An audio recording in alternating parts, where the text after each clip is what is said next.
们现在再来尝试实际这个大孔径的钻土这个是比较平价的，这个是中空的，那这个螺旋距离太大它的排屑比较不好。那我们实际来测试它的钻土的能力。一样用这一支电钻。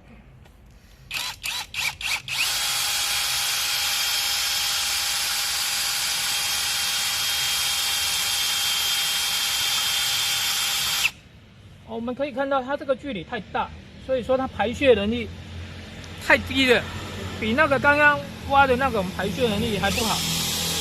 有时候你如果土太深，它只是原地打转，原地打转。这个是松土的，这个是松土的，这个并不是钻土，钻土的是要像这样，这个是松土的。看，就这样。所以这个是松土而已，不是钻土的。这个钻土真的不行我们实际来钻，它真的钻土的力量，它的排屑的力量不够。你看，才这么一点点。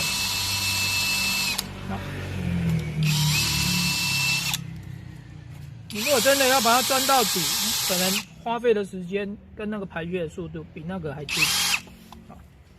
那这个是这一种的。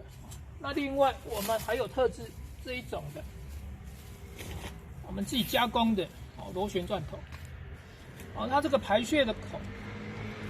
你看它排屑的能力，它这么大，这是这么小。其实排屑的沟距离越近，越容易排屑。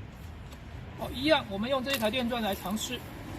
但是这一个孔径可能就比较小一点孔径比较小一点。我们实际来钻。你看它钻进去，这个还是钻土。这个才是钻土，这个是松土。你看，这个就很好钻，一直钻。如果要拉出来，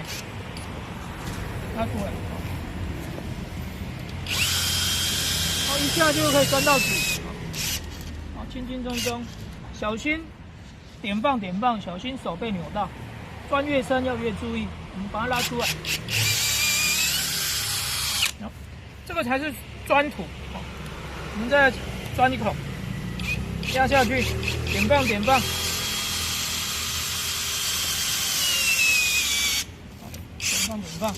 我们来加速，点放，转速高，它扭力就比较小，所以说我们还是越深的地方，转速把它放低。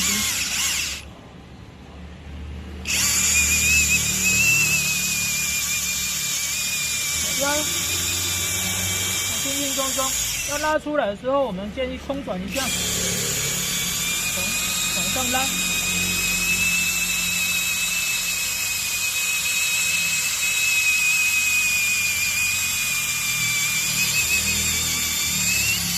这个才是钻土，这个才是钻土的钻头，钻土的钻头。